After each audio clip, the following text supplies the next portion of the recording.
जय राधा माधव आहार कमिए नाले कैमरा तुझे जय कुंज बिहारी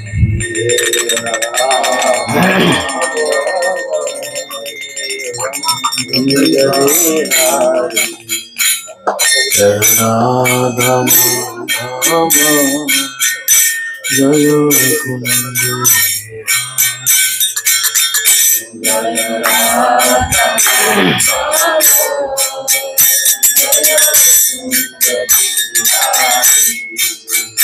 जय गोपी जन वल्लभ गिरिवरधारी जय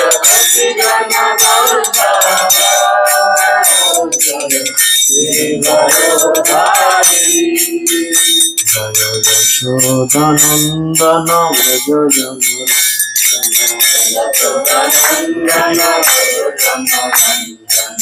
जामुना तेरा बनचारी जामुना तेरा बनचारी राधा माधव जय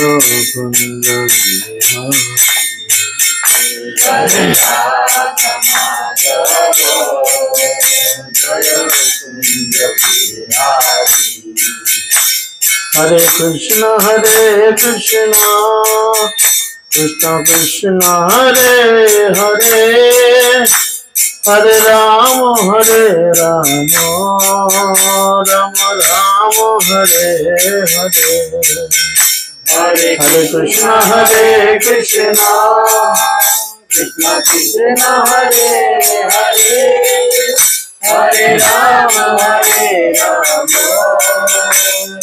राम हरे हरे जय राधा माधव जय राधा माधव राधा माधव जय राधा माधव राधा माधव जय राधा माधव जय राधा माधव जय गौर निताय जय गौर निताय पंच तत्व जय गौर निताय गौर निताय जय गौर निताय पंच तत्व जय गौर निताय जय प्रभुपाद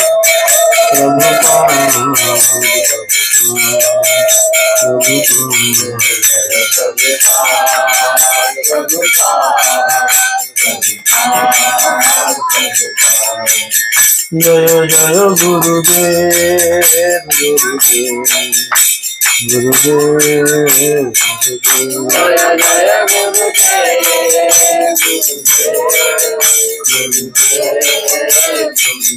निताय गौर हरि बोल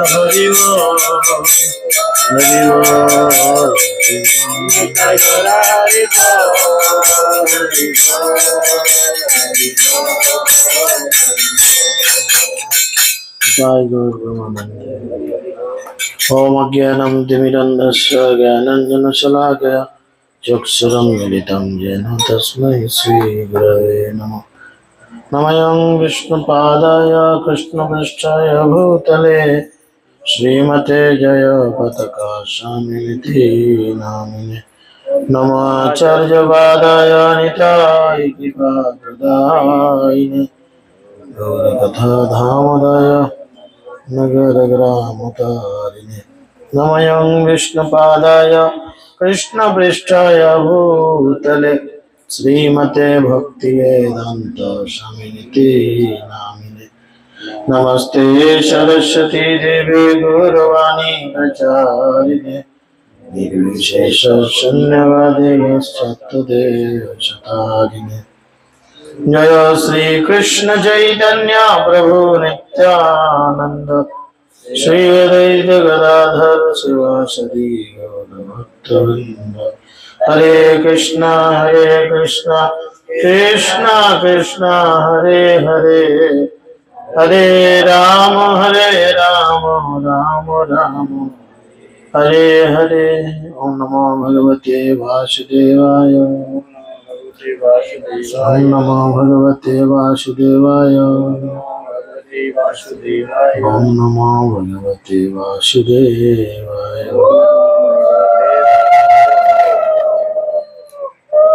কতগুলো দিলি একসঙ্গে?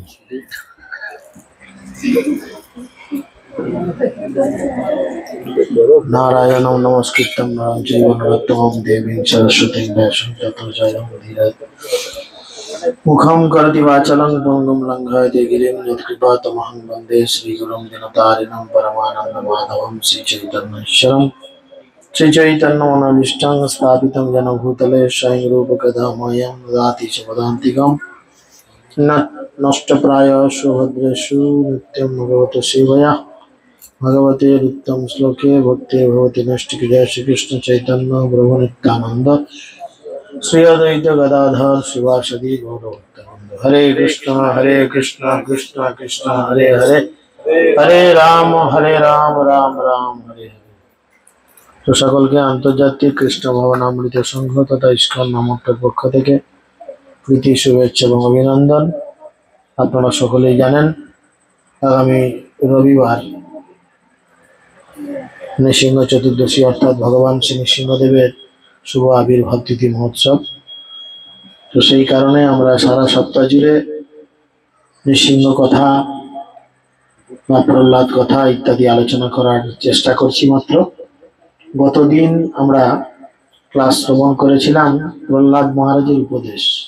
প্রহ্লাদ মহারাজ তার মায়ের কাছ থেকে ছেড়ে দাও না, তো করার দরকার নেই, কি হবে, আধা ঘন্টার কেস।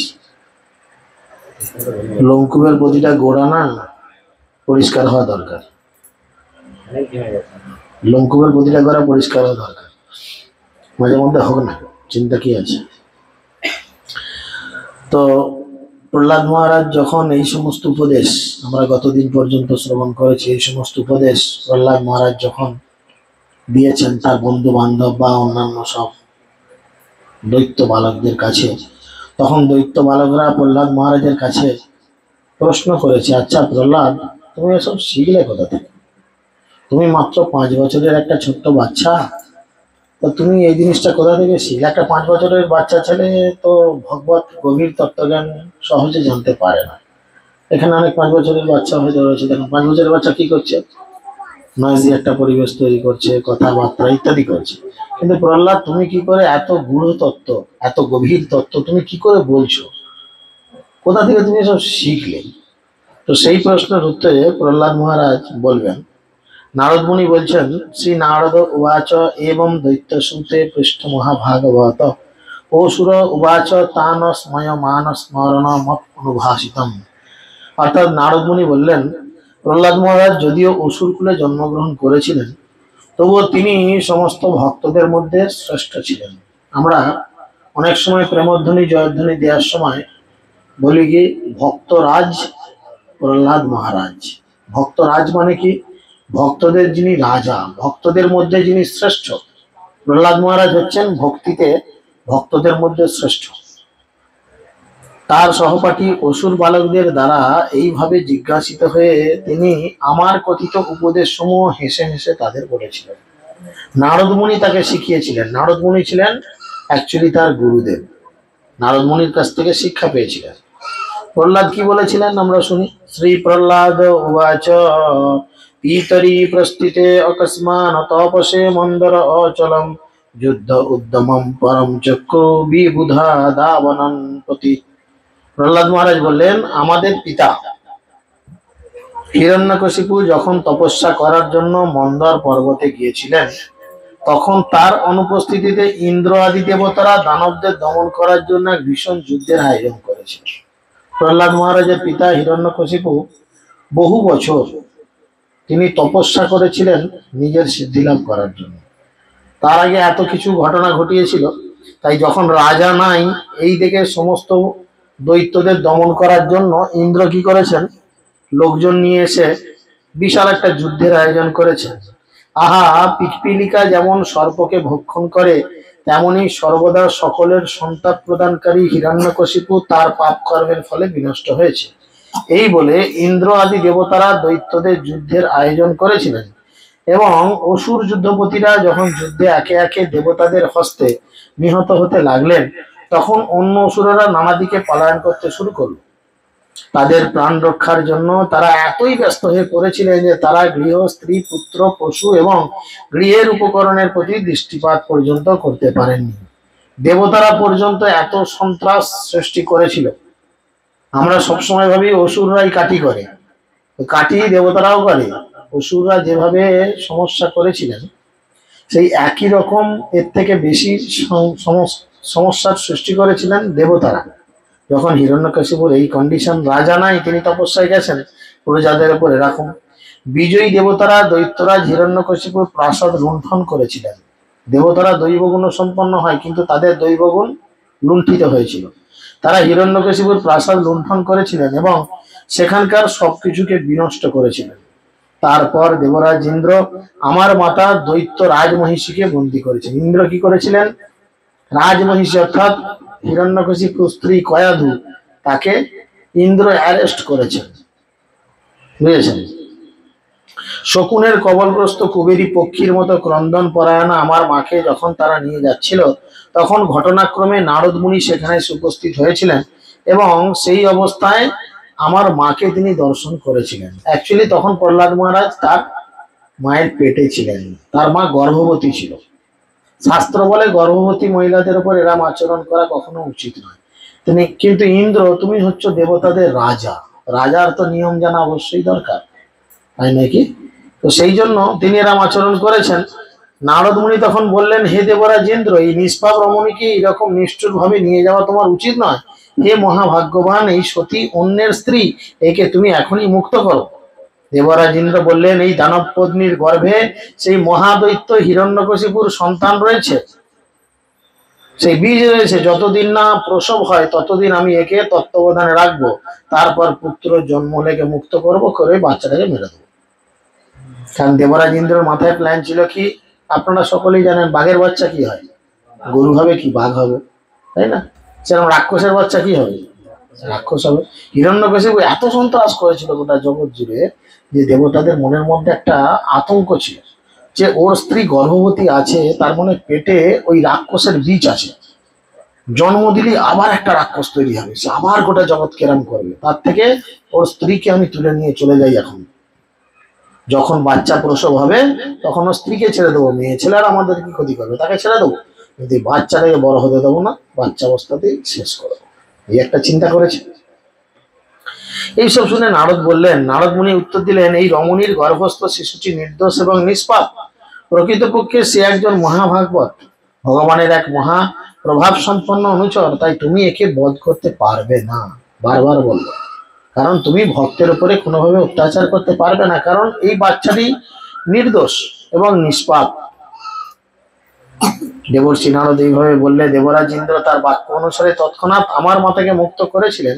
আমি ভগবানের ভক্ত বলে সমস্ত দেবতারা তখন আমার মাকে প্রদক্ষিণ করেছিলেন। যেহেতু নারদ মুনির কথাতে শুনলেন যে ও এর পেটে রাক্ষস নেই, এর পেটে যে বাচ্চা আছে সে একজন ভগবানের মহান ভক্ত, দেবতারা যাই করুক, সে একটা বাংলায় কথা আছে না, জাতে মাতাল তালে ঠিক, সেরকম দেবতারা যে যাই করুক, দেবতারা জানে যে কৃষ্ণ ভগবান, যেটা আমরা সচরাচর জানি না। মুসলিমরা জানে ভগবান একজন আল্লাহ, খ্রিস্টানরা জানে ভগবান একজন গড, কিন্তু আমরা হিন্দুরা যদি প্রশ্ন করি আমাদের ভগবানকে, তখন আমরা কিন্তু মনে মনে চিন্তা করি, আচ্ছা কাকে ভগবান বলবো? কালী, দুর্গা, শিব, লক্ষ্মী, গণেশ ইত্যাদি ইত্যাদি নাম আমরা বলার চেষ্টা করি, তাই না? তো সেই জন্য তখন তিনি যখন শুনেছেন যে ওনার পেটের মধ্যে ভগবানের একজন ভক্ত আছে, তখন তিনি এরকম চিন্তা করেছেন। তাই সমস্ত স্বর্গের দেবতারা তখন কি করলেন, তার মাকে প্রদক্ষিণ করলেন যেহেতু পেটে বাচ্চা আছে, এবং তারপর তারা স্বর্গলোকে প্রত্যাবর্তন করেছিলেন। হরে কৃষ্ণ কৃষ্ণ কৃষ্ণ হরে হরে, হরে রাম রাম রাম। দেবর্ষি নারদ এইভাবে যখন বললেন, তার বাক্য অনুযায়ী তার মাকে মুক্ত করে দিয়েছিল। এবং তারপরে প্রহ্লাদ মহারাজ বললেন যে দেবর্ষি নারদ তখন তার মাকে কি করলো না, নারদ মুনির আশ্রমে নিয়ে গেলেন। সবাই শুনতে পাচ্ছেন তো? নারদমুনির আশ্রমে নিয়ে গেলেন এবং সর্বতভাবে রক্ষা করার জন্য প্রতিশ্রুতি দিয়ে বলেছিলেন, হে বৎসে, তোমার প্রতি ফিরে না আসা পর্যন্ত তুমি আমার এই আশ্রমে থাকো, তোমার কোনো চিন্তা নেই। তোমার স্বামী তো এখন তোমার ওই রাজবাড়িতে নেই, আর ওখানে সব লুণ্ঠন হয়েছে, সবকিছু ভাঙাভাঙি হয়েছে, সবকিছু নষ্ট করে দিয়েছে। এখন তুমি গর্ভ অবস্থায় পেটে বাচ্চা নিয়ে ওই রাজবাড়িতে গিয়ে কি করে সবটা কন্ট্রোল করবে? তার থেকে তুমি এক কাজ করো, আমার এতে চলো, কি বলে, আমার যে আশ্রমে চলো, আশ্রমে গিয়ে তুমি থাকো, যতদিন না তোমার স্বামী তপস্যা করে ফিরে আসে ততদিন তুমি ওখানে থাকবে, চলো। দেবর্ষী নারদের এই উপদেশ অঙ্গীকার করে তখন তার মা সর্বতভাবে ভয়মুক্ত হয়ে প্রহ্লাদ মহারাজের পিতা দৈত্যরাজ হিরণ্যকশিপু তার কঠোর তপস্যা থেকে নিবৃত্ত হয়ে ফিরে না আসা পর্যন্ত তার আশ্রয়ে ছিলেন। গর্ভবতী সতী আমার মাতা তার গর্ভের মঙ্গল কামনা করে তার পতির আগমনের পর প্রসব করার বাসনা করেছিলেন। তখন তার মা চেয়েছিলেন তার স্বামী ফিরে আসার পর যেন তার বাচ্চা প্রসব হয়। এইভাবে তিনি পরম ভক্তি সহকারে নারদ মুনির সেবা করে তার আশ্রমে অবস্থান করলেন। নারদ মুনি গর্ভস্থ আমি এবং পরিচর্যারত আমার মাতা উভয়কেই তত্ত্বজ্ঞান উপদেশ দিতেন। যেহেতু তিনি স্বভাবত অধপতিত জীবেদের প্রতি অত্যন্ত দয়ালু, তাই তার চিন্ময় স্থিতিতে অবস্থিত হয়ে তিনি ধর্মতত্ত্ব দিব্য জ্ঞান প্রদান করেছিলেন। সেই উপদেশ সমস্ত জড়কলুষ থেকে মুক্ত ছিল। অ্যাকচুয়ালি এখানে শিক্ষা দিচ্ছেন কি না, কখন আমরা একজন ধার্মিক বা ভক্ত ভালো সন্তান এই জগতে লাভ করব? কখন লাভ করব না, যখন গর্ভ অবস্থায় আমরা সেই কৃষ্ণ কথা শ্রবণ করব। আমরা গর্ভ অবস্থায় অনেকে কি করি, অতিরিক্ত ঝাল খেতে পছন্দ করি, অতিরিক্ত টক খেতে পছন্দ, বলে পেটে বাচ্চা আছে মানে বেশি করে টক খাওয়া। অ্যাকচুয়াল অতিরিক্ত টক, অতিরিক্ত ঝাল, অতিরিক্ত তিতো, অতিরিক্ত মশলাযুক্ত খাবার, এগুলো গর্ভ অবস্থায় কখনই খাওয়া উচিত নয়। এগুলো সন্তানের সুস্বাস্থ্যের ডিস্টার্ব করে, ক্ষতি করে। কি করা উচিত? তখন ধর্মকথা শ্রবণ করা উচিত। প্রহ্লাদ মহারাজের কাছে যখন প্রহ্লাদ মহারাজ তার মায়ের পেটে ছিল, তখন তার মায়ের কাছে ধর্মকথা উপদেশ দিতেন নারদ মুনি, গীতা ভাগবত ইত্যাদি থেকে বলতেন। আর পেটের মধ্যে শুয়েছিল প্রহ্লাদ, সে সব শুনতো, আর তার মাও শুনতো। এর ফলে কি হয়েছে, দুজনেই ধীরে ধীরে জড় কলুষ থেকে মুক্ত হচ্ছে। দীর্ঘদিন গত হওয়ায় স্ত্রী জাতি বলে আমার মা সেই উপদেশ বিস্মৃত হয়েছেন, কিন্তু দেবর্ষী নারদের অনুগ্রহে আমি তা ভুলিনি। তিনি বলছেন নারদ মুনির কৃপায় আমরা কখন গীতা ভাগবত অধ্যয়ন করে সেগুলো মনন করতে পারি, মনে রাখতে পারি না, যতক্ষণ আমাদের গুরুদেব কৃপা না করে, ভগবান কৃপা না করে। আর ভগবান কখন কৃপা করবেন মনে রাখার জন্য? কখন কৃপা করবেন ভগবান বলছেন? কখন করবেন বলেন তো, কে বলবেন? সবকিছু কখন করবেন? দশম অধ্যায়ে ভগবান বলছেন, তেষং সতত যুক্তনাং ভজতাং প্রীতিপূর্বকম। যখন ভজনাটা হবে প্রীতিপূর্বক, প্রেম সে, ভগবানের সেবা হয় প্রেম সে। কিন্তু আমরা সচরাচর ভগবানের সেবা করি আমাদের এই সবজি বাজারের আলু পটল মূলো বেগুন কেনার মতো, তাই না? জিজ্ঞেস করি ক টাকা কিলো পটল, বলে 20 টাকা। 15 টাকা হবে তাহলে 2 কিলো দে, 30 টাকা বার করে 2 কিলো নিয়ে আসার প্ল্যান করি। তা আমরা যখন ভগবানের কাছে যাই এরকম ব্যবসা করি, লক্ষ্য করে দেখেন কত কি চাওয়া পাওয়া থাকে না আমাদের ভগবানের কাছে, কিন্তু ভগবান না চাইতেই তো অনেক কিছু দিয়েছে। তার জন্য কি আমরা সন্তুষ্ট হয়েছি? আমরা সন্তুষ্ট হচ্ছি না। দেখুন, ভগবানের যে জিনিস ভগবান দিয়েছে সেই জিনিসগুলো যদি আমরা পাই টু পাই হিসেব করে তার দাম দিতে চাই, আমরা কিন্তু পৃথিবীতে এমন কোনো কোটিপতি ব্যক্তি নেই যিনি এই জিনিসের দাম দিতে পারবেন। বলেন, প্রত্যেক দিন আমাদের কত অক্সিজেন দিচ্ছেন বলেন আপনারা? করোনা পিরিয়ডে লক্ষ্য করেছেন একটা অক্সিজেন সিলিন্ডার ভাড়া লাগতো ডেলি 300 টাকা। বলেন, কত লাখ টাকার অক্সিজেন আপনি যদি 50 বছর বাঁচেন টানবেন। থাকার জন্য জায়গা দিয়েছে। এই যে আমরা বলি আমার বাড়ি, আমার জমি, আমার সম্পত্তি, যদি আপনারও তো আপনার সঙ্গে যেত। যদি আপনার হতো তাহলে কি আপনাকে ট্যাক্স দিতে হতো? ট্যাক্স কখন দেয়? ট্যাক্স মানে তো রাজস্ব বা এক ধরনের ভাড়া, তাই না? আপনি কখন দেবেন ভাড়া? কখন দিবেন? যখন অন্য লোকের বাড়িতে থাকবেন তখন বাড়ি ভাড়া দেবেন, অন্য লোকের দোকানে ব্যবসা করবেন মালিক মানে সেই দোকানের মালিককে, ওনাকে আপনি ভাড়া দিবেন, তাই না? এই বাড়ির ট্যাক্স দিতে হয় না? পৌরসভার ছেলেরা আসে না বগলে করে খাতা নিয়ে, আসে কি না বলেন? তাহলে বকলমে আমরা ব্যবহার করছি, কিন্তু অ্যাকচুয়ালি এই জায়গার মালিক কিন্তু কৃষ্ণ। তিনি আমাদের থাকার জায়গা দিয়েছেন। এবার চিন্তা করেন, তিনটে সাধারণ জিনিস, জল দিয়েছেন। এই গরমের দিনে কত জল আমরা খাচ্ছি, স্নান করছি, হাত পা ধুচ্ছি, বাসন কোসন ধুচ্ছি, কাপড় চোপড় ধুচ্ছি, খাবার দাবারে লাগাচ্ছি। চিন্তা করে দেখেন, 1 লিটার জল কিনতে গেলে 10-20 টাকা দাম। সারাদিনে কত লিটার জল আপনি ব্যবহার করছেন? ভগবান দিয়েছেন যেটুকু, সেটুকু শুধু পাই টু পাই হিসেব করলে পৃথিবীতে এমন কোন কোটি কোটিপতি লোক নেই যে তার ভগবানের ঋণ শোধ করবে। তাই এখানে প্রহ্লাদ মহারাজ বলছেন যে আমার মা মহিলা জাতি হওয়ার স্বার্থে তিনি হয়তো ভুলে গেছেন, কিন্তু আমি সেটা ভুলে যাইনি, কারণ আমাকে আমার গুরুদেব কৃপা করেছিলেন। আর কি করেছেন? প্রহ্লাদ মহারাজ বললেন, হে বন্ধুগণ, তোমরা যদি আমার বাক্যে শ্রদ্ধাবান হও, তাহলে কেবল সেই শ্রদ্ধার ফলে তোমরা ছোট্ট বালক হওয়া সত্ত্বেও আমার মতো দিব্য জ্ঞান হৃদয়ঙ্গম করতে পারবে। ভগবানের জ্ঞান হৃদয়ঙ্গম করার জন্য কোনো বয়সের প্রয়োজন হয় না। ভগবানের জ্ঞানকে বোঝার জন্য দরকার পড়ে কেবলমাত্র শ্রদ্ধা। আর শ্রদ্ধা কাকে বলে? শ্রদ্ধা মানে কি? পায়ের দিয়ে প্রণাম করাকে শ্রদ্ধা? কেমন আছেন মুচকি হাসি দিয়ে তাই জিজ্ঞেস করাকেই বলে শ্রদ্ধা?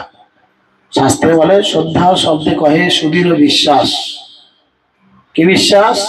না অবশ্যই রক্ষিবে কৃষ্ণ বিশ্বাস ও পালন। কৃষ্ণ আমাকে রক্ষা করবেন, এই যে চরম বিশ্বাস, এইটা রেখে এগিয়ে যাওয়া। যেমন একটা ছোট ছেলে সে কি চিন্তা করে যে আমি দুপুরবেলা কি খাবো, রাত্রিবেলা কি খাবো? এই বাচ্চাগুলো জিজ্ঞেস করো, হ্যাঁ তোরা চিন্তা করেছিস রাত্রিতে কি খাবি, কালকে কি খাবি, পরশু কি খাবি? দে আর অল ডিপেন্ডেবল দেয়ার প্যারেন্টস। তাদের বাবা মায়ের উপরে সবসময় তারা সর্বতভাবে নির্ভর করে রয়েছে। বাবা মা যা দিবে তাই খাবো, তাই না? বাচ্চারা ভাবে কিছু যে আলুর দাম বাড়লো কি, চালের দাম বাড়লো কি, গ্যাসের দাম বাড়লো? ওদের কোনো চাপ নেই, কারণ ওদের চরম বিশ্বাস বাবা মা আমাকে নিশ্চয়ই খেতে দেবে, না দিয়ে খেয়ে নেবে না। সেরকম আমরাও মনুষ্য জীবনে এসে যদি ভগবানের উপর বিশ্বাস রাখি যে ভগবান আমাদের কোনো না কোনো ভাবে রক্ষা করবেন, তাহলে কৃষ্ণ রক্ষা করবেন। আর যদি মনের মধ্যে সংশয় থাকে রক্ষা করবেন তো, তাহলে কৃষ্ণ কিন্তু রক্ষা করবেন না। কৃষ্ণের এটা বড় সিদ্ধান্ত, তিনি রক্ষা করবেন যদি তারপর আমরা 100 বার ডিপেন্ডেবল হই। আমরা চিন্তা করি কৃষ্ণ আমাদের টাকা দেবে, তো মা লক্ষ্মীকেই ডেকে বসি। লক্ষ্মী টাকা পাবে কোথায়? লক্ষ্মী তো আপনাদের মতো অফিসে কাজ করা বা কোর্টে চাকরি করা বা অন্য কোথাও সার্ভিস করা, লক্ষ্মী দেবী তো সেরকম কোনো চাকরি বাকরি করেন না। লক্ষ্মী দেবী একজন হচ্ছেন হাউস ওয়াইফ, মানে গৃহবধূ। লক্ষ্মী দেবীর কোনো কাজ নাই। একটা বাড়ির যদি বউয়ের কোনো কাজ না থাকে, সেই বউ কোথায় পয়সা পাবে? কোথায়? স্বামীর পকেট মারবে বা স্বামীকে চাইবে দাও, হ্যাঁ কি না? সোজা কথা, চাইবে দাও। তাহলে স্বামী খুশি হয়ে যদি দেবে তো সে তখন পাবে। তো আমরা সেই স্বামীর উপর ডিপেন্ডেবল না হয়ে স্ত্রীর উপর ডিপেন্ডেবল হচ্ছি, যার ফলে টাকা পাচ্ছি কিন্তু যতটা চাওয়া বা যতটা পাওয়ার দরকার ততটা পাচ্ছি না। কেননা কৃষ্ণের উপর কৃপা করে নেই। তাই বলছে শ্রদ্ধা যদি করতে পারো তাহলে তোমরাও কিন্তু এই দিব্য জ্ঞান হৃদয়ঙ্গম করতে পারবে, যদি প্রকৃত শ্রদ্ধা থাকে। তেমনই স্ত্রী লোকেরা যদি এই জ্ঞান হৃদয়ঙ্গম করে জানতে পারবেন আত্মা কি বা জড় পদার্থ কি, যদি স্ত্রী লোকেরাও এই জ্ঞানকে হৃদয়ঙ্গম করতে পারে। বৃক্ষের ফল তিনি বলছেন কিভাবে এটা সম্ভব না, বৃক্ষের ফল এবং ফুলের যেমন কালবশত 6 প্রকার বিকার রয়েছে, ঠিক সেরকম আমাদের শরীরে এই 6 রকম বিকার আছে। দেখুন আমরা জন্ম নেই কিনা? সবাই জন্মেছি তো না আকাশ থেকে উড়ে এসে জুড়ে বসেছি? জন্মেছি। ধীরে ধীরে আমাদের কি হয়েছে? বৃদ্ধি হয়েছে, বড় হয়েছে। সেই জন্মানোর সেদিনের ছোট্ট ছেলেটা কোথায় গেল? অ্যাকচুয়াল মৃত্যু আমাদের প্রতিদিন হচ্ছে, আমরা প্রত্যেক দিন মরছি, কিন্তু যখন এই পরিবর্তনটা নির্দিষ্ট একটা জায়গায় গিয়ে থেমে যাচ্ছে আমরা সেটাকে মৃত্যু বলে মনে করছি। চিন্তা করে দেখেন, এই যে বাচ্চাটা রয়েছে, এই যখন হয়েছিল এরকম ছিল? ওর মাকে জিজ্ঞেস করুন তো, বলবো না, ও তো এইটুকু বাচ্চা হয়েছিল। তাহলে এখন সে বাচ্চাটা কোথায়? না, সে বাচ্চাটা মারা গেছে কিন্তু অলরেডি, সে বাচ্চাটা নষ্ট হয়ে গেছে। সেটা পরিবর্তন হয়ে এখন ধীরে ধীরে এটা এসেছে। আবার ধীরে ধীরে 1 বছর পর দেখবেন এটা চেঞ্জ হয়ে গেছে, তার মানে কি এই রূপটা মারা গেছে। তাহলে মৃত্যু আমাদের প্রতি মুহূর্তে হচ্ছে। যখন আমাদের দেহের এই পরিবর্তনটা স্থগিত হয়ে যাচ্ছে, থমকে যাচ্ছে, আমরা তখন এটাকে মৃত্যু বলে মনে করছি। হচ্ছে না? নিজেরা চিন্তা করে দেখুন আমরা কি ছিলাম, কি হচ্ছে। তো সেই জন্য যে ধীরে ধীরে পরিবর্তন হচ্ছে, রূপান্তর হচ্ছে, বৃদ্ধি হচ্ছে, স্থিতি হচ্ছে, ক্ষয় হচ্ছে এবং শেষে মৃত্যু হচ্ছে, তেমনি জীবাত্মার বিভিন্ন পরিস্থিতিতে প্রাপ্ত জড়দেহের এই প্রকার পরিবর্তন হয়, কিন্তু আত্মার কোনো পরিবর্তন হয় না। আত্মা শব্দে ভগবান অথবা জীবকে বোঝায়। তারা উভয়ই চিন্ময়, জন্ম মৃত্যু রহিত, অব্যয়, জড়কলুষ থেকে মুক্ত, স্বতন্ত্র, ক্ষেত্রজ্ঞ, সবকিছুর আশ্রয়, বিকার শূন্য, আত্মদর্শী, সর্বকারণ, সর্বব্যাপ্ত, জড়দেহের উপর নির্ভরশীল নয় এবং তাই তারা সর্বদা অনাবৃত। সেই ব্যক্তি আত্মার এই 12টি গুণ সম্বন্ধে অবগত, তিনি যথার্থ বিদ্বান। আমাদের আত্মার মধ্যে 12টি গুণাগুণ রয়েছে, বুঝতে পারা গেল? আমরা আত্মা আত্মা করে তো খুব লাফাই। গীতাতে কিন্তু এত খোলাখুলি ভগবান বলেননি। গীতাতে আত্মার অবস্থান সম্পর্কে ভগবান জানিয়েছে 2য় অধ্যায়, কিন্তু আত্মার যে কোয়ালিটিস, আত্মার মধ্যে যে 12টি গুণ আছে, সেটা প্রহ্লাদ মহারাজ বললেন। কি কি গুণ বলছে? এটা চিন্ময়, জন্ম মৃত্যু রহিত, অব্যয়, জড়কলুষ থেকে মুক্ত, স্বতন্ত্র, ক্ষেত্রজ্ঞ, সবকিছুর আশ্রয়, বিকার শূন্য, আত্মদর্শী, সর্বকারণের কারণ, সর্বব্যাপ্ত এবং জড়দেহের উপর নির্ভরশীল নয়, তাই সেটা সর্বদা অনাবৃত। এই 12টি গুণ হচ্ছে আত্মার। তিনি বলছেন যে তিনি যথার্থ বিদ্বান, যিনি 12টি গুণ সম্পর্কে জানেন। তার কর্তব্য কি? এই জড় শরীরটি যে আমি এবং এই শরীরের সঙ্গে সম্পর্কিত সবকিছু আমার, এই মোহজনিত ধারণাকে ত্যাগ করা। তবে আমরা বুঝবো। আমরা বলি কি আমার মাথা, বলি না? কার মাথা বলি? পাড়ার লোকের মাথা বলি। হাত দিয়ে বলবে আমার মাথা, আমার হাত, আমার বুক, আমার পা। হ্যাঁ, বলি কিনা? আমার আমার বলি, কিন্তু কখনো বলেছি কি আমি মাথা, আমি পা? এরম বলেন কেউ? কি বলি আমরা? আমার বলি, আমি বলি না। তাহলে আমিটা কে? আমি কে? আমি হচ্ছি ভগবানের ক্ষুদ্রাতি ক্ষুদ্র একটি অংশ, অবিচ্ছেদ্য অংশ। বুঝতে পেরেছেন? সেটি হচ্ছে আমি। তাহলে আমার প্রকৃত আইডেন্টিটি কি? আমিটা তাহলে কে? আমি কি এই দেহ? আমি তো এই দেহ নয়। কিন্তু আমরা এই দেহ ভিত্তিক ধারণা, যতক্ষণ না সেটা ছাড়তে পারি, ততক্ষণ কিন্তু ভগবানকে বোঝা বা ভগবানকে পাওয়া খুব কঠিন ব্যাপার। দক্ষ ভূতত্ত্ববিদ যেমন বুঝতে পারেন কোথায় সোনা রয়েছে। তেলের লাইনের লোক যখন বেরোয় দেখবেন মাটিতে একটা করে কিছু পুঁতে দেয়, দিয়ে তাদের মেশিনে ইন্ডিকেট দেয়, বলে এইখানে তেল আছে, এখানে খোঁড়ো। তাদের একটা অভিজ্ঞতা আছে বিভিন্ন পন্থার দ্বারা। তখন তারা কি করে? বিভিন্ন প্রস্তর থেকে সোনা বা ইত্যাদি সংগ্রহ করে। তেমনি অনভিজ্ঞ, তেমনি অভিজ্ঞ আধ্যাত্মবিদ বুঝতে পারেন কিভাবে জড়দেহের মধ্যে চিন্ময় আত্মা রয়েছে। এটা আমরা সহজে বুঝতে পারি না। তাই এক্ষুনি যদি আমার দেহত্যাগ হয়, আমার স্ত্রী এসে কাঁদবে, বলবে আমার স্বামী চলে গেল, বলবে না?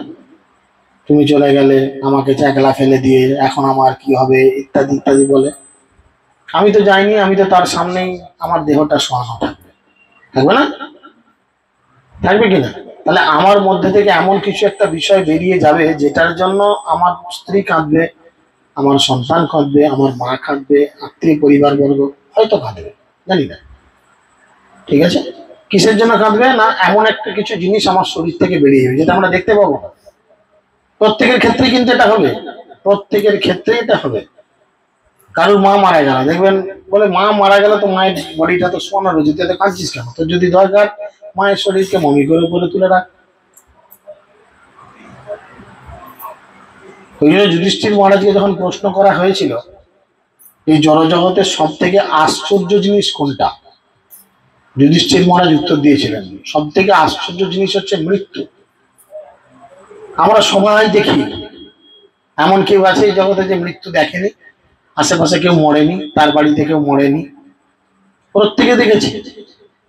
পাশের বাড়ি কেউ মারা গেলে হুড় হুড় করে ছুটেছি হই হই করে তার মৃত্যুর পরে তার কিরাম অবস্থান দেখার জন্য। কিন্তু সেখান থেকে দেখে আমাদের কোনো চেতনা এসেছে? আমরা কি নিয়ে ফিরলাম সেখান থেকে? বড় বড় শ্মশান বৈরাগ্য জ্ঞান দিয়ে দিতে ফিরি। দেখেছো, এখনো বয়স হলো না, ছেলে মেয়েগুলো বড় হয়নি, বউটা এখনো হ্যাঁ ইয়ে হয়নি, ঘুমটা থেকে মুখ দেখাতে পারেনি, এই মধ্যেই মরে গেল, চলে গেল, এখন কি বয়স হয়েছিল, ইত্যাদি ইত্যাদি কথা বলি। কিন্তু প্রকৃতপক্ষে সেখান থেকে আমরা কোনো জ্ঞান নিই। কেন? একদিন ওই মৃত্যুর মতো অবস্থা যে আমারও হবে, সেই শিক্ষা আমরা পাইনি। যার জন্য আমরা সবের প্রিপারেশন নেই, গাড়ি বাড়ি চাকরি বাকরি সবের প্রিপারেশন নেই, কিন্তু মৃত্যুর কোনো প্রিপারেশন আমরা নিই না। বলেন, মৃত্যুর জন্য প্রস্তুতি কেউ নিয়েছে? আলোচনা করলেই বলে বাবা ওইসব কথা থাক না। আরে এটাই তো ধ্রুব সত্য কথা। জগতে যদি সত্য বলে কিছু থাকে, এটাই তো সত্য। ভগবানের কাছে ফিরে যাওয়ার জন্য এটাই তো একমাত্র পন্থা। সেটা থাক না, তার থেকে বরঞ্চ বলো তো বাবা, তোমার বোনের বিয়েতে ক কিলো ছাগল হয়েছিল, ক কিলো গরু হয়েছিল, ক কিলো শূকর হয়েছিল, এইসব খবর শুনে কি লাভ? মৃত্যুর জন্য প্রিপারেশন কিছু নিচ্ছি না। কি করছি? একটা কুকুর যেমন কাজ করে, রাস্তা কুকুর যেমন কাজ করে, আমরা সেরাম কাজ করি। আহার নিদ্রা ভয় মৈথুন। কুকুর খায়, আমরাও খাই। কুকুর খায় না? না, কুকুর এমনি বেঁচে থাকে? কুকুরও খায়, ওর যা খাবার দাবারও খায়, আমরাও খাই। সে খেয়ে ঘুমায়, এখানে সেখানে ঘুমায়, আমরাও ঘুমাই। যার যেমন ঘর সে তেমন ঘরে ঘুমাই। আত্মরক্ষা কুকুরও করে, আপনিও করেন, তাই না? মৈথুন, কুকুরও সন্তান সন্ততি উৎপাদন করে, আপনিও করেন। বরঞ্চ এই কাজে কুকুর আপনার থেকে বেশি এক্সপার্ট। আপনি একটা কি দুটো সন্তানের জন্ম দিবেন এককালীন, আর একটা কুকুর একসঙ্গে বলেন 5-6টা বাচ্চার জন্ম, বলে এই কাজে তো ও আপনার থেকে দক্ষ। তাহলে ওই কুকুরের সঙ্গে আপনার কি পার্থক্য রইল? শুধু দেহের, যে 4টে হাত পা আর আমার 2টো হাত 2টো পা, ওর ল্যাজ আছে একটা বাঁকানো, আমার ল্যাজ নেই, দেহগত পার্থক্য। তার জন্য তো ভগবান আর তোমাকে পাঠায়নি। ভগবান কেন পাঠিয়েছে? না, তুমি এই মনুষ্য দেহে কৃষ্ণের ভজনা করে কৃষ্ণের কাছে ফিরে যেতে পারবে, এর একটা সুযোগ দিয়েছে।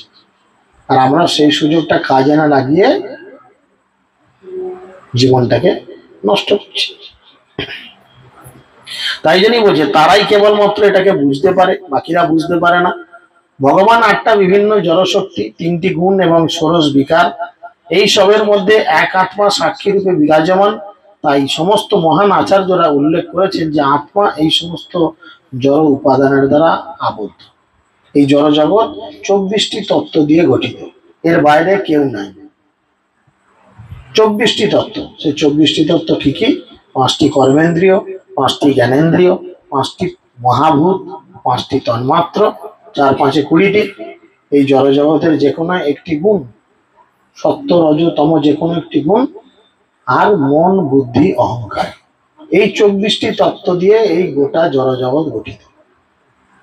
যা দেখছো সব, এই মোবাইলটা, এই ল্যাপটপটা, এই বাড়িটা, এই গাড়িটা, এই ছাগলগুলো, গরুগুলো, এই ছেলেপুলেগুলো, কানের নাকের সোনাগুলো, সব এভরিথিং এই 24টি তত্ত্ব দিয়ে গঠিত। যার জ্ঞান নাই, বুদ্ধি নাই, সেটাকে নিয়ে বেশি নাড়াচড়া করে। তো সেই জন্য বলছে এই সব কিছুর মধ্যে সেন্টারে বসে রয়েছেন ভগবানের ক্ষুদ্রাতি ক্ষুদ্র অংশ, সেটা হচ্ছে আত্মা। আর সেই আত্মা বসে কি করছে? প্রতিটা জীবের 2 প্রকার শরীর রয়েছে। একটি হচ্ছে স্থূল শরীর, একটি হচ্ছে সূক্ষ্ম শরীর। স্থূল শরীর মানে পঞ্চমহাভৌতিক শরীর, ক্ষিতীয় তেজ মরুদ বোম, অর্থাৎ আগুন, বায়ু, জল, আকাশ, মাটি, এই 5টা জিনিস দিয়ে আমাদের এই জড় দেহ গঠিত, এই শরীর, তাই না? আপনি মরে গেলেন, বলহরি করতে করতে নিয়ে গেল পাড়ায় ঘাটে, সেখানে কি করবে? আপনাকে প্রথমে আপনাকে আপনার শরীরে আগুন স্পর্শ, এখন নয় চুল্লি হয়েছে, এখন নয় চুল্লি হয়েছে, চুল্লি তো এক ধরনের আগুন, ভেতরে কি হচ্ছে আপনি তার চোখে দেখছেন না। কাঠে যখন আপনাকে শোয়ানো হচ্ছে তখন কি হচ্ছে? প্রথম আগুন সংযোগ করা হচ্ছে, হচ্ছে না? তার মানে 5টা মহাভূতের একটা আপনাকে স্পর্শ করালো। আগুন থেকে আগুন লাগালে কি হবে? দাউ দাউ করে প্রথমে জ্বলবে, কি হবে? ধোঁয়া হবে। আর সেই ধোঁয়া কোথায় গিয়ে মিশবে? আকাশে মিশবে। এককালীন এই আগুনটা জ্বলবে, এখানে ফাটবে, সেখানে ফাটবে, জল বেরোবে, ঘি বেরোবে, কত কি বেরোবে শরীর থেকে, তাই না? শেষে কি হবে? এত বড় শরীরটা মাটিতে মিশে যাবে, হবে কিনা? পঞ্চমহাভূত। সেই জন্য বলছে জীবের 2 রকম শরীর, একটা হচ্ছে স্থূল, একটা হচ্ছে সূক্ষ্ম। মন বুদ্ধি অহংকারের দ্বারা রচিত সূক্ষ্ম শরীর, এই শরীরের মধ্যে রয়েছে চিন্ময় আত্মা। সে কি করে? আপনার পরের শরীরে আপনার রুচি অনুযায়ী নিয়ে যায়।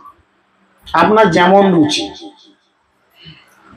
আপনি সারা জীবন চিন্তা করলেন আমি মাছ খাবো, মাছ খাবো, মাছ খাবো, মাছ খাবো, বা সারাদিন চিন্তা করলেন আমি এই বিক্রি করবো, সেই বিক্রি করবো। বাজারে বসে বসে হয়তো ভাবলেন, আপনি হয়তো বাজারে বসেন, আলু, মূলো, পটল, ঢেঁড়স, বেগুন ইত্যাদি নিয়ে বসেন বিক্রি, মানে আপনার মাথায় সবসময় এটাই খেলবে, আলুর কত দাম, বেগুনের কত দাম, মূলোর কত দাম, পটলের কত দাম, এইটাই খেলবে, সব সময় মাথায় এটাই খেলতে থাকে। তার ফলে কি হবে? আপনি এর প্রতি আসক্ত হবেন, হবেন কিনা? মন বুদ্ধি অহংকার কি করবে? মৃত্যুর পরে সূক্ষ্ম দেহকে পরের দেহতে নিয়ে চলে যাবে। বহুপাদ এই জগতের মানুষের মুখের দিকে তাকিয়ে বহুপাদ মাঝে মধ্যে কান্না করতেন আর বলতেন, আমি এত সোজা করে তোমাদের জন্য এত সিস্টেম এনেছি, তোমরা এতেও বুঝো না, আর কবে বুঝবে?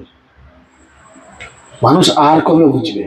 এত সোজা করে গীতা ভাগবত অধ্যয়ন করিয়ে মানুষের চেতনার পরিবর্তন করার চিন্তা করে, আর মানুষ নিজের ইন্দ্রিয়গুলোকে পরিতৃপ্ত করার জন্য এতই পাগল, তারা কি করে? এই গুরু তত্ত্বের উপর গুরুত্ব দেয় না। এই শরীরের মধ্যে যে চিন্ময় আত্মা রয়েছে, মানুষের কর্তব্য এটি নয়, এটি নয়, এইভাবে বিচার করে আত্মার অনুসন্ধান করা এবং এইভাবে চিন্ময় আত্মা ও জড় পদার্থের মধ্যে পার্থক্য নিরূপণ করা। ধীর এবং দক্ষ ব্যক্তিদের কর্তব্য বিশ্লেষণের মাধ্যমে পবিত্র মনের সাহায্যে সৃষ্টি, স্থিতি এবং বিনাশধর্মী সমস্ত বস্তুর সঙ্গে আত্মার যে সম্পর্ক তার পার্থক্য নিরূপণ করা। যে প্রকৃতপক্ষে আত্মাকে কিভাবে সন্তুষ্টিকরণ করা দরকার। সব জিনিসের খাবার তো প্রয়োজন, বলেন? কেউ গাড়ি নিয়ে এলো, গাড়ির খাবার কি? পেট্রোল মোবিল গাড়ির খাবার, বা ডিজেল মোবিল গাড়ির খাবার। তাহলে এই শরীরটা যদি একটা গাড়ি হয়, এই শরীরটাকে আমরা খেতে দিই তো, ভাত, ডাল, তরি, তরকারি, মুড়ি, সবজি দিই কিনা? শরীরটা তরতাজা থাকে, ভালো থাকে। তো আত্মা যদি সূক্ষ্ম রূপ রয়েছে, তারও তো খাবারের প্রয়োজন, হ্যাঁ কি না? তার খাবার কি? না ভগবানের দিব্য নাম, হরে কৃষ্ণ মহামন্ত্র হচ্ছে তার খাদ্য। তাই আমাদের কি করতে হবে? যেমন এই দেহটাকে সতেজ রাখার জন্য পেটে খাদ্য দিতে হবে, সেরকম আত্মাকে সতেজ রাখার জন্য তাকেও খাদ্য দিতে হবে। আর তার খাদ্য হচ্ছে ভগবানের দিব্য নাম। বুদ্ধির 3টি বৃত্তি, জাগ্রত, স্বপ্ন এবং সুষুপ্তি। যিনি এই 3টি বৃত্তিকেই অনুভব করেন, তিনি আদি নিয়ন্তা, পরম পুরুষ এবং পরমেশ্বর ভগবান এই 3টি বিষয়কে বুঝতে পারেন। আর যখন তিনি এগুলো বুঝেন, তখন তাকে আর জাগ্রত স্বপ্ন বা সুষুপ্তি স্বপ্ন সঙ্গে কোন রকম ক্লাসিফিকেশন আসে না। সৌরভের দ্বারা যেমন বায়ুর উপস্থিতি অনুভব করা যায়। সৌরভ মানে কি? জিজ্ঞেস করেন, তোর মানে কি? সৌরভ মানে যে গন্ধ, ভালো হতে পারে, খারাপও হতে পারে, তাই না? বলছে সৌরভের দ্বারা যেমন বায়ুর উপস্থিতি অনুভব করা যায়, গন্ধের দ্বারা বোঝা যায় হাওয়া আছে। যদি হাওয়া চলাচল না করতো, তাহলে গন্ধ যে আছে এটা আমরা বুঝতাম না। ফুলের গন্ধ ফুলের মধ্যেই থাকতো, হাওয়া আছে বলেই সেই গন্ধ বয়ে আপনার নাকে আসে, আছে কিনা? ড্রেনের গন্ধ ড্রেনের উপরই থাকতো, সেখানে হাওয়া যায় বলে ড্রেনের সেই নোংরা পচা গন্ধ আপনার নাক পর্যন্ত বয়ে আনে। এই 3টি বিভাগ কিন্তু আত্মা নয়, সেগুলি 3টি গুণ সমন্বিত এবং এগুলি ক্রিয়া থেকে আলাদা। কলুষিত বুদ্ধির ফলে মানুষ জড়া প্রকৃতির গুণের বশীভূত হয়। কলুষিত বুদ্ধি মানে পলিউটেড, মানে হচ্ছে যেটা শুদ্ধ নয়, অশুদ্ধ বুদ্ধি। তার ফলে কি হচ্ছে? মানুষ জড়া প্রকৃতির গুণের বশীভূত হয়। জড়া প্রকৃতির কয়টি গুণ? 3টি গুণ, সত্য, রজতম। মানুষের বুদ্ধি যখন না খুলে, তখন সে এই ধরনের গুণের দ্বারা বশীভূত হয়। তার ফলে সে জড়জগতের বন্ধনে আবদ্ধ হয়ে পড়ে, বারবার জড়জগতের বন্ধনে জড়িয়ে যায়। স্বপ্নে যেমন মানুষ অলিক দুঃখ কষ্ট ভোগ করে, তেমনি অজ্ঞানজনিত সংসারে অবাঞ্ছিত এবং নশ্বর এই ভেবে সে সেই সংসারের মধ্যে অবস্থান করে মহাসুখ খুঁজতে থাকে। সংসার অনলে জ্বলিছে, অনল কি হয়? অনলে পড়ে জল। কখন জল পড়ে? যখন সাধু সঙ্গে হরিনাম হয়। যখন মানুষ কি করে, যে জগতের বন্ধনে আবদ্ধ হয়ে যায়, গিয়ে তারা অলিক দুঃখ কষ্ট ভোগ করে। জিজ্ঞেস করে দেখুন, অনেক বয়স্ক মানুষ আছে, আমি সব জায়গাতেই বলি, সংসারের অভিজ্ঞতা কিরকম। মুখগুলো দেখলেই বুঝে যায় কে কতটা আনন্দ আছে, তাই না? কথায় বলে মুখ হচ্ছে আয়না। তুমি কতটা আনন্দে আছো কি কতটা দুঃখে আছো, তোমার মুখ দেখলেই বোঝা যায়। এখানে চোখ বড় বড় করে বসে এরকম করে রেখে আছে, ছোট ছোট চোখ করলে মোটামুটি ঠিক আছে। হ্যাঁ, একটু হাসি দেওয়ার চোখ করে, চোখগুলো আরেকটু একটু ফ্যাকারে ফ্যাকারে হবে, বড় বড় হবে, ছোটর ওপর বড়, তাহলে হাসি মারছে, তাই না? তাহলে মুখের এক্সপ্রেশন দেখে বোঝা যায় যে আপনি কি পরিস্থিতিতে আছেন, তাই না? মানুষ যখন এইরকম পরিস্থিতিতে পড়ে, জড়জগতের এই কলুষ তাকে ধীরে ধীরে কি করে, সংসার বন্ধনের মধ্যে আবদ্ধ করে দেয়, আর সেই আবদ্ধতার থেকে তাদের সমস্যা হয়। অতএব হে দৈত্য বালকগণ, তোমাদের কর্তব্য কৃষ্ণ ভক্তির পন্থা অবলম্বন করা, যার ফলে জড়া প্রকৃতির প্রভাব কৃত্রিম ভাবে উৎপন্ন সকাম কর্মের বীজ দগ্ধ হবে। জাগ্রত স্বপ্ন এবং সুষুপ্তি কি হবে? বৃদ্ধির প্রবাহ নিবৃত্তি হবে। অর্থাৎ তুমি তখন আর শুয়ে শুয়ে স্বপ্ন দেখবে না যে আমি কোটিপতি, তুমি পরিশ্রম করে সবকিছু করার চেষ্টা করবে, তাই না? অর্থাৎ কেউ যখন কৃষ্ণ ভক্তির পন্থা অবলম্বন করেন, তখন তার অজ্ঞানতা ধীরে ধীরে দূরে চলে যায়। কৃষ্ণ ভক্তি করলে তার অজ্ঞানতা যায়। আমাদের জীবন অনেক অজ্ঞানতা থাকে। দেখেন, কালী পুজো হলেই দুটো ছাগল, এই যে পুষছেন ছাগল, বাড়ির মালিককে জিজ্ঞেস করেন কেন পুষছেন, কিছু মনে করবেন না, আমি আপনাকে কষ্ট দেওয়ার জন্য বলছি না, বিষয়টা বোঝার জন্য বলছি। কেন পুষছেন? ভালোবেসে? বলে হ্যাঁ, ভালোবেসে নাম দিয়েছি, শ্যামলী, ধবলী, রেখা, আরো সব নায়িকাদের নাম যদি মনে পড়ে বলেন, আমি এই নাম দিয়েছি। ছাগল অনেক আছে আমাদের দিকে, দেখছি অনেকে ছাগলের নামও দিয়েছে, গরুর যেমন নাম দেয় ছাগলের নাম দিয়েছে। এমন ভাবে ছাগল পরিচর্যা করে, ছাগলগুলোর নাম ধরে ডাকলে সে ছাগলগুলি লাফিয়ে লাফিয়ে লাইন এবার আসে। বাচ্চা কাচ্চা হলে বাচ্চাগুলোকে বগলে করে নিয়ে, বাচ্চাদের ওই ফিডিং পদ হলে যেমন দুধ খাওয়ায়, বাচ্চাকে দুধও খাওয়ায়। আবার তখন দেখেছি আমার বাবা যখন বেঁচে ছিল, আমার বাবার কাছে আবার ওষুধও আনতে যেত, মানুষের চিকিৎসা করলেও যেত, যে দাদু মানুষের ওষুধ দিতে হবে, ছাগলও খাবে। আমি দেখেছি আমার বাবার কাছে, তো বাবা দিয়েও দিত, যা খেয়ে মরে যা, যা হবে, ছাগল সেরেও যেত। তুমি মানুষের ডাক্তার আর না ছাগলের ডাক্তার, গরুর ডাক্তার, বলো কি আছে, জিনিস তো একই, সিস্টেম তো একই। ছাগল গরুর কি আছে, গরু ছাগলের বেশি ডোজ, মানুষের কম ডোজ, রোগ সেরেও যাচ্ছে, ঠিক আছে? তাহলে চিন্তা করেন, বগলে করে তারা নিয়েও যেত, কত খাতির যত্ন করতো। কিন্তু একটা সময় কি করতো, ছাগলগুলো বিশ্বাস করতো সেই মনিবকে, যে মা আমায় ডাকছে, খেতে দেবে, পড়তে দেবে। একদিন কি করতো, বাকিটা আপনারা জানেন।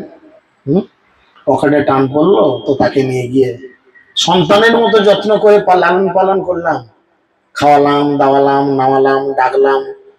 যদি সন্ধ্যেবেলা ঘরে না ফেরে, কত টেনশন হতো। ঘরে ফেরে না বলে কি টেনশন, অন্য টেনশন, যদি আমার বদলে যদি নিয়ে বেঁচে দেয়, টাকাটা তো তার হয়ে যাবে, আমার তো হবে না, এই টেনশন, আর কিছু না। তাহলে কি কি বিষয়টা কি সে দাঁড়ালো, সন্তানের মতো প্রতিপালন করলাম, যখন পকেটে টান পড়লো সন্তানকে বেঁচে দিলাম। কই আপনি যে সন্তানটাকে জন্ম দিয়েছেন তার সাথেই আচরণটা করে দেখান তো একবার দেখি। তার বেলায় তো করবো না, না না না, তার প্রতিপালনের জন্যই তো এত কিছু। শাস্ত্র কি সে কথা বলছে? ভাগবতমের ৫ম স্কন্ধ ২৬ অধ্যায় খুলুন, সেখানে বলছে বিশ্বাস জন্মিলে কেউ যখন বধ করে বা এইভাবে বধ করার জন্য অন্য কারোর হাতে তুলে দেয়, তাদের কি করে তপ্ত শক্তি নরকে নিক্ষেপ করা হয়। মৃত্যুর পর একটা ৮৪ লক্ষ বর্গ মাইল তামার তাওয়া, তার উপরে আপনাকে উলঙ্গ করে শুয়ে দেওয়া হয়। তলা থেকে তপ্ত আগুন, দাউ দাউ করে আগুন জ্বলছে, তাওয়াটা লাল হয়ে আছে, খামার ছাড়া যেমন লাল রঙের পুড়ে যায়, আর উপর থেকে প্রখর সূর্যের তাপ, একদম তলা থেকে উপর থেকে ভাজা ভাজা হবে, একদম মাছ ভাজা টাইপের।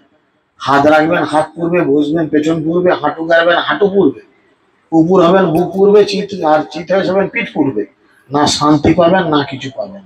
কেন না বিশ্বাস জন্মিলে অন্য জীবকে এইভাবে কষ্ট দিচ্ছি। শাস্ত্র পড়ে দেখেন, তার মানে কি আমরা যখন কৃষ্ণ ভক্তি করব, দেখুন যখন আমরা ভক্তি করিনি হয়তো আমরাও এই ধরনের অনাচার করেছি। সবাই তো ধোয়া তুলসী পাতা নয় জন্ম থেকে, এই অনাচার হয়তো আমরাও করেছি, মানলাম। কিন্তু কৃষ্ণ ভক্তি করার ফলে কি হয়েছে, সেই অজ্ঞানতার অন্ধকার দূরীভূত হয়েছে। আজকে বুঝেছি না এটা করা উচিত নয়, তাই এখন আর এই ভুলটা করি না। এই ভুলের ক্ষমা আছে, এই ভুলের ক্ষমা আছে। তাহলে কিভাবে হলো, প্রহ্লাদ মহারাজ বলছে অজ্ঞান সঙ্গে সঙ্গে দূরে চলে যায় কখন, কৃষ্ণ ভক্তি করলে। দমে মদ খাচ্ছে, কিছুদিন মদ খাওয়া ছাড়াতে পারছে না, ডাক্তারের যা ট্যাবলেট খাইয়ে ছাড়ছে না, দুমদাম করে মারধর করে ছাড়ছে না, কিছুতেই ছাড়ছে না।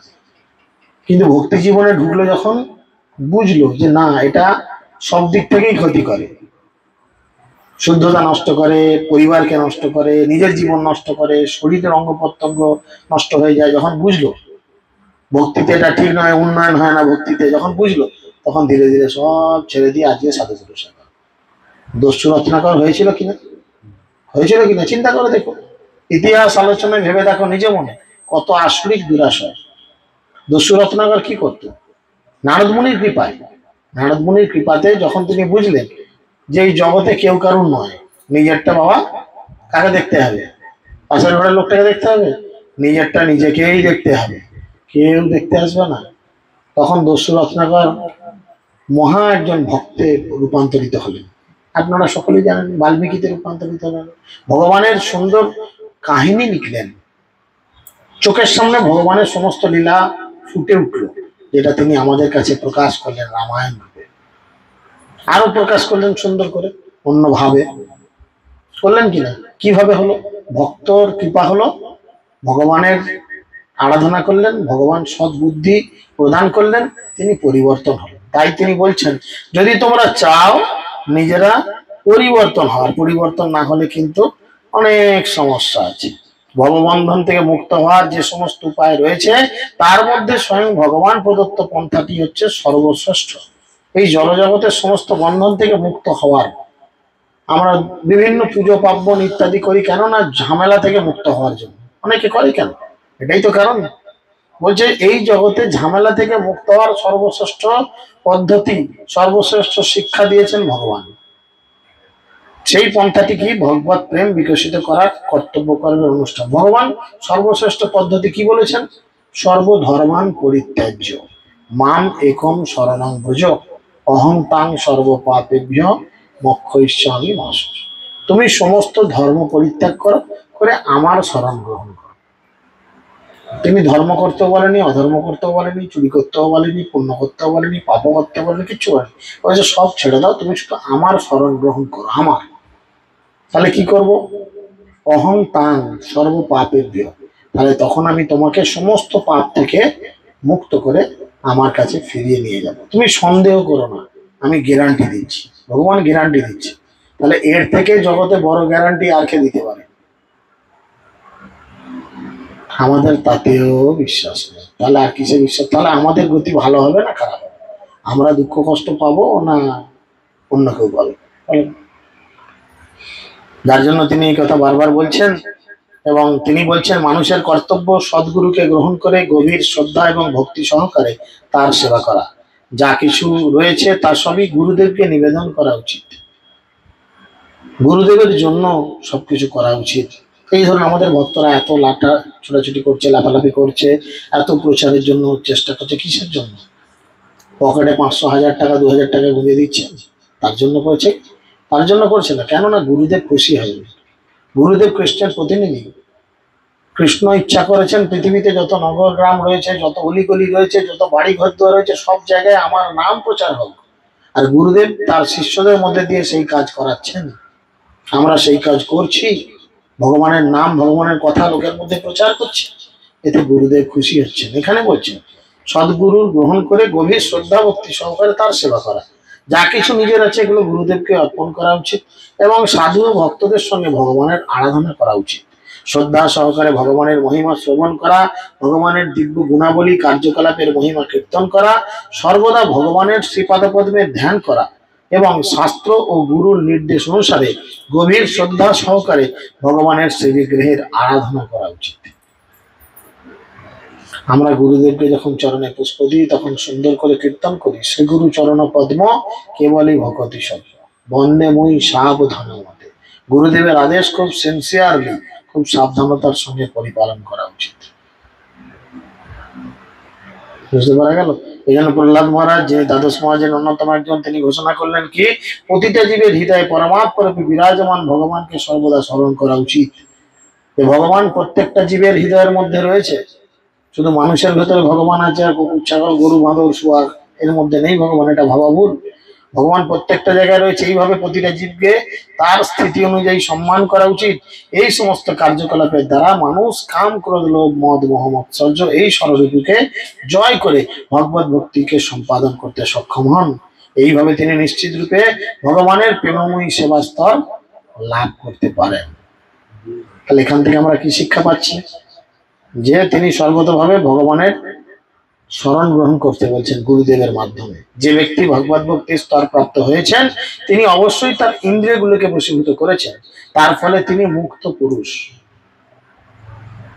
ঘরের বউ ছেড়ে দিয়ে চলে এলুম, ছেলে পুলেকে রেখে দিয়ে চলে এলুম, এসে মঠবাসী হয়ে আশ্রমবাসী হয়ে চুপ করে খাঁটি ঘেরে বসে রইল, এতে মুক্ত পুরুষ হওয়া যায় না। ঘরে বউ ছেলে নিয়েও মুক্ত পুরুষ হওয়া যায় যদি নিজের ইন্দ্রিয়গুলোকে সে জয় করতে পারে। তা নাহলে কি হবে? অন্য রিয়াকশন তৈরি হবে, যেগুলো হচ্ছে জগতে। এই প্রকার মুক্ত পুরুষ বা শুদ্ধ ভাগবত ভক্ত যখন লীলা বিলাস পরায়ণ ভগবানের বিভিন্ন অবতারের দিব্য গুণাবলী এবং অসাধারণ বীর্যবতী কার্যকলাপ শ্রবণ করেন এবং অত্যন্ত আনন্দবশত তার শরীর রোমাঞ্চিত হয়, চোখ থেকে অশ্রু ঝরে পড়ে, তার কণ্ঠ রুদ্ধ হয়ে যায়। কখনো কখনো তিনি মুক্ত কণ্ঠে গান করেন, নৃত্য করেন, কখনো কখনো তিনি ক্রন্দন করেন। এইভাবে তিনি দিব্য আনন্দ প্রকাশ করেন, যেটা মহাপ্রভু প্রকাশ করতেন।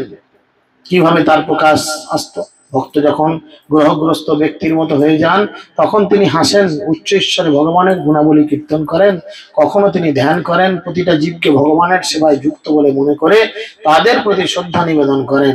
নিরন্তর দীর্ঘশ্বাস ত্যাগ করেন, সামাজিক শিষ্টাচার গ্রাহ্য না করে পাগলের মতো উচ্চ ঈশ্বরে তখন তিনি হরে কৃষ্ণ করে চিৎকার করতে থাকেন। এইভাবে বলতে থাকে। যখন তিনি ধীরে ধীরে মুক্ত পুরুষ তখন তার হরিনাম করতে কোনো লজ্জা লাগে না। এই প্রথম প্রথম দেখবেন একটু তিলক টানতে কি লজ্জা লাগে। ঘর থেকে বাবা চাচাবে মা চাচাবে, একটু টেনে বেরোলো, যেমনি ঘরের আড়াল হয়ে গেল, দিল মুছে, তাই না? এরম আচরণ করি। গলায় তুলসীর মালা রাখতে কি লজ্জা লাগে। গলা গরমে লোক মরে যাচ্ছে, গলা পর্যন্ত বোতামেটে বসে আছে, কেননা গলায় মালাটা যাতে কেউ না দেখতে পায়। প্রথম প্রথম একটু অসুবিধা হয়, কিন্তু যখন তারা ভগবানের এই সেবায় নিজেদেরকে সর্বতভাবে উৎসর্গ করে দেন তখন তাদের মধ্যে আর কোনো লজ্জা ভয় বলে থাকে। আপনি চিন্তা করেন, আজকালকার ছেলেপুলেদের ধুতি করতে কি লজ্জা, কিন্তু বিদেশের সেই রীতিটাকে নকল করতে কোনো লজ্জা নেই। নকল মানে হচ্ছে টুকলি। প্যান্ট জামা পরছি মানে কি করছি? বিদেশের রীতিটাকে টুকলি করছি, এটা হচ্ছে টুকলি। ইন্ডিয়ান ড্রেস টুকলি করছি, মেয়েদের উপযুক্ত ড্রেস কিন্তু অনেক ক্ষেত্রে ছোট ছোট বিভিন্ন ধরনের, এগুলো হচ্ছে টুকলি। তো সেই জন্য তিনি এইভাবে কীর্তন করেন। নিরন্তর ভগবানের লীলা স্মরণ করার ফলে ভক্তের মন শরীর সমস্ত জড়কলুষ থেকে মুক্ত হয়ে চিন্ময় তত্ত্ব প্রাপ্ত হয় এবং ঐকান্তিক ভক্তির ফলে তার অজ্ঞান জড়চেতনা সর্বপ্রকার বাসনা ভস্মীভূত হয়ে যায়। এই স্তরে মানুষ ভগবানের শ্রীপাদপদ্মের আশ্রয় গ্রহণ করতে পারে। জীবনের প্রকৃত সমস্যা কি মানুষ সেটাই বোঝে না। এই প্রকৃত জীবনের সমস্যা কি, তাই না? কেবল পয়সা নাই, আর আজকে নাই কালকে হয়ে যাবে। চাকরি নাই, আজ নাই কালকে হতে পারে, না কিছু ভুল বলছি? হতে পারে। আজকে আপনার শরীর খারাপ, কালকে আপনি সুস্থ হয়েও যেতে পারেন, বলা তো যায় না, হতেই পারে। ভগবানের কৃপালে সুস্থ হয়ে যেতেই পারেন। কিন্তু প্রকৃত সমস্যা হচ্ছে জন্ম মৃত্যুর চক্র, এটা হচ্ছে প্রকৃত সমস্যা। কিন্তু জীব যখন ভগবানের সংস্পর্শে আসে তখন এই চক্রের গতি সম্পূর্ণরূপে স্তব্ধ হয়ে যায়। অর্থাৎ ভগবানের ভক্তি করলে মৃত্যুর পরে তাকে নতুন করে জন্মগ্রহণ করতে হয় না, ধীরে ধীরে সে ভগবত ধাম প্রাপ্ত হয়ে যায়। চিন্তা করেন, আর যদি তা না হয় কি হবে? মরলাম, আবার জন্ম নিলাম, তখন কিন্তু মানুষ জীবন নাও হতে পারে, ওই যেগুলি বাঁধা আছে ওই জীবনও হতে পারে। কোনো গ্যারান্টি নেই কিন্তু। কুকুর হবো কি, ছাগল হবো কি, গরু হবো কি, শুকর হবো কি, বাঘ ভাল্লুক হবো কি, মাছ হবো কি, পাখি হবো, কি হবো কোনো গ্যারান্টি নেই, হতেই পারে। কিন্তু ভগবানের ভক্তি করলে মনুষ্য জীবন লাভ করে কি হবে না, মৃত্যুর পরে আপনাকে নতুন কোনো জন্মে আসতে হবে না। কিন্তু হয়তো আমরা চাই, যার জন্য অনেকে মুচকি হাসি মারছি, মনের মতো জীবন, ছাগল জীবন যখন বলেছি কি হাসি কি আছে, আমি কি সুন্দর ধাড়ি হব, আমার কি সুন্দর দাড়ি থাকবে, কি সুন্দর এদিক ওদিক ঘুরবো, চিৎকার করবো ব্যা ব্যা করে, ভালো লাগবে, যেখানে সেখানে ঘাস খাবো, পাতা পাতা খাবো, কোনো চাপ নেই। এটাও ভাবুন, যে কোনো জায়গায় কিন্তু আপনাকে তুলে নিয়ে গিয়ে সাফাই হয়ে যেতে পারে মাথাটা, তখন বাকি আপনার পার্টনাররা বলবে হ্যাঁ মাথাটা কোথায় গেল। ছাগলের দোকানে বাকি ছাগলগুলো বলে না মনে মনে, আচ্ছা ও কি খায় বলতো, এত চকচকে কেন? ছাগলটা কখন চকচকে হবে? জানেন না কখন চকচকে হবে? কিনতে যাচ্ছেন জানছেন না? ছাল ছাড়ালে ছাগলের গায়ের রঙ বেশ চকচকে হয়ে যায় না? তাতে আবার একটু যদি জল মেরে দেয় আর যদি স্পটলাইট দুটো পরে, এমনি গাটা একদম চকচক চকচক করে। ও কি খায় বলতে, ছাগলটা কি খেয়েছে বলদি, বাকি ছাগলগুলো কি খেয়েছে বলদি, গায়ের রঙটা কিছু চকচক, আমরাও খাবো, দাঁড়াও ব্যবস্থা হচ্ছে। ও বিক্রি হয়ে গেল, তোমাদের বলো আচ্ছা মাথাটা কোথায় গেল, না মাথা ছাড়াই এরকম কি জানি। আমাদের অবস্থা হচ্ছে এই ছাগলের মতো, আমাদের গতি যে খারাপের দিকে যাচ্ছে আমরা জানছি শুনছি, কিন্তু কোনো সিদ্ধান্তে আসছি না। মহাপ্রভু বলছেন সিদ্ধান্ত করিতে না কর অলস, ইহা হইতে কৃষ্ণ লাগে সুদৃঢ় মানুষ। যদি আমরা সিদ্ধান্ত করিতে দেরি করি না, রোগকে যদি প্রশ্রয় দেওয়া, রোগ কি করবে, ছেড়ে কথা বলবে। ক্যান্সার প্রথম অবস্থায় ট্রিটমেন্ট করা হয়তো সেরে যায়, ও ক্যান্সার তো থাক না, একটু বাড়াবাড়ি যখন হবে তখন করাবো, তখন এমন বাড়াবাড়ি হবে যেমন মানুষের টানাটানি করে তুমি হেরে যাবে, কিছু করার নেই। তাই আমাদের গতি খারাপ হচ্ছে, এটা যদি কেউ বোঝেন, সে অবশ্যই কিন্তু কৃষ্ণ ভক্তি করার জন্য নিজের জীবনকে উৎসর্গ করবেন। আর যদি কেউ না বুঝেন, পরের জীবন সর্বদা ওয়েলকাম জানাবে, আপনাকে আসেন, কেবলমাত্র পদদলিত পদদলিত পদদলিত। ওই জন্য ভক্তিবিনোদ ঠাকুর বলছেন, এমনও দুর্লভ মানব দেহ পাইয়া কি করো ভাবনা কেহ। এই মানব দেহ বড় দুর্লভ, এটা সবসময় লাভ হয় না। তাই মানব দেহ লাভ করে যদি আমরা কৃষ্ণ ভজনা না করি, দুর্লভ মানব জন্ম লোভিয়া সংসারে, কৃষ্ণ না ভজিলি দুঃখ কহিবি কাহারে। এই দুর্লভ মানব দেহ লাভ করে যদি আমরা কৃষ্ণের ভজনা না করি, সেটা হবে আমাদের সব থেকে বড় দুঃখের কারণ। আর যদি করতে পারি, এটা হবে আমাদের সব থেকে বুদ্ধিমত্তার কারণ। প্রভুপাদ বলছেন, যার বুদ্ধি খুলেছে সে কৃষ্ণ ভক্তি করে, আর যার এখনো বুদ্ধি খুলে নাই সে ভক্তিতে এগোতে পারে না। এবার চেষ্টা করুন, যদি আপনাদের বুদ্ধি ভগবানের কৃপায় গুরুদেবের কৃপায় খুলে, এতে আপনাদের মঙ্গল। হরে কৃষ্ণ কৃষ্ণ কৃষ্ণ হরে হরে, হরে রাম হরে রাম।